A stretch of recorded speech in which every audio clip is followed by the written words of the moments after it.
Every year you celebrate New Year's Eve, but almost everything you believe about it is a lie. From blood-soaked origins to traditions so bizarre they sound like hallucinations, this holiday is built on a foundation of secrets your history teacher never mentioned. Today, we are stripping away the glitter to reveal 10 wild truths that prove New Year's is actually a chaotic mess of glitches and superstitions. Number 1. You likely assume the year starts in winter because of some divine cosmic alignment. It's actually just a patch update for Roman incompetence. The original Roman calendar only had 10 months and ended in December. This left a massive 60-day void in the middle of winter that literally didn't count as time. No days, no dates, just a black hole where everyone waited for spring. January and February were panic-added later just to keep the seasons from drifting. Basically, your new year is a software fix for a calendar that ignored the existence of winter because politicians couldn't figure out how to tax people when nothing was growing. Number 2. The legend of Dom Perignon tasting the stars is a 19th century marketing scam. In reality, that French monk spent his entire life trying to destroy the bubbles in wine. Back then, carbonation was considered a disastrous manufacturing defect. The pressure made bottles explode in cellars, causing chain reactions of flying glass that could literally blind workers, earning it the nickname the devil's wine.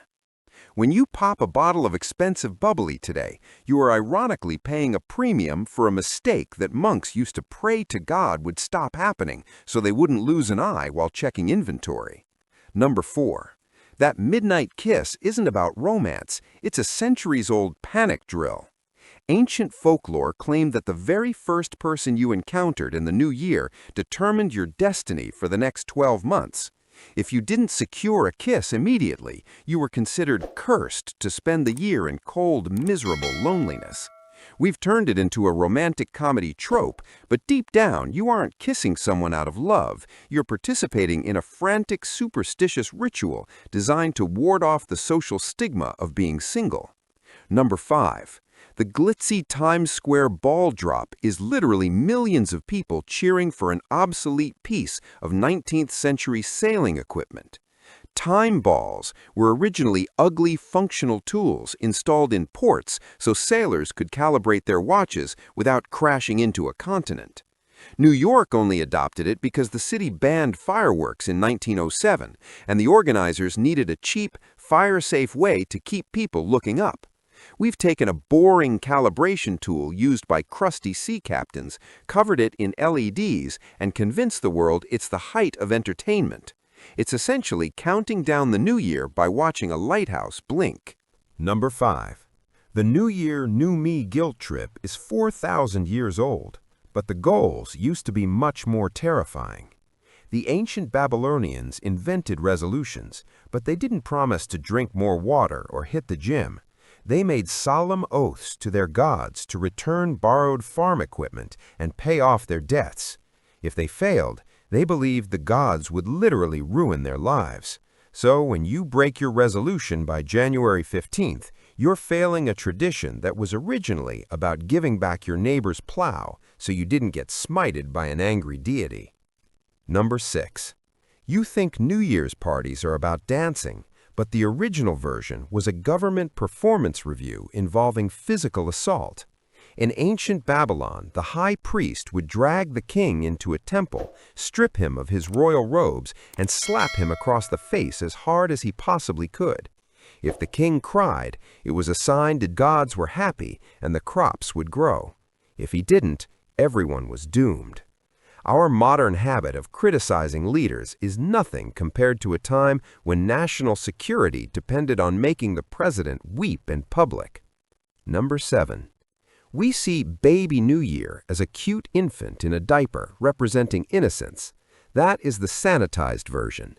The character is actually based on the Greek god Cronus, also known as Father Time, who was famous for devouring his own children to prevent them from taking his power.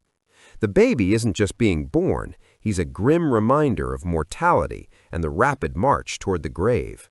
We basically took a terrifying mythological cannibal and turned him into a cute mascot for party napkins and greeting cards. Number 8. Shouting Happy New Year and blowing air horns isn't about spreading joy. It's a massive coordinated exorcism. In almost every ancient culture, the transition between years was seen as a thin spot in reality where demons could slip into our world. The only defense was to be as loud and obnoxious as possible. The fireworks, the screaming, and the banging on pots were sonic weapons designed to terrify ghosts.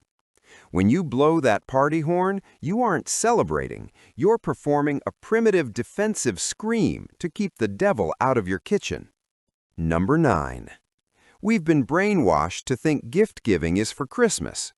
For most of history, December 25th was just for church, and New Year's Day was the real payday.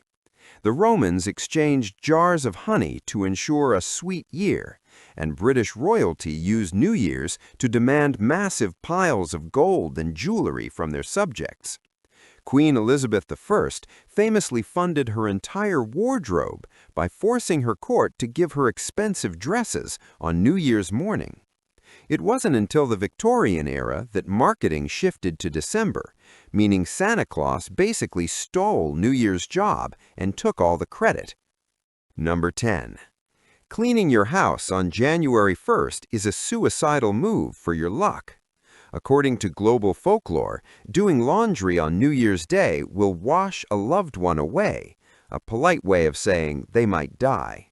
Sweeping is even worse, as you are literally brushing your good fortune out the door before it has a chance to settle. It's the only day of the year where being a total slob is a spiritual survival strategy. If anyone tells you to do the dishes, you can honestly tell them you're too busy saving their life to pick up a sponge. Now that you know your champagne is a defect and your resolutions are an ancient debt collection tool, you're officially ready for the new year. Which of these facts are you going to use to ruin the party for everyone else? Let me know below. If you enjoyed this reality check, smash that like button and subscribe for more weekly investigations. Thanks for watching, and try not to get smited by any angry Babylonian gods this week.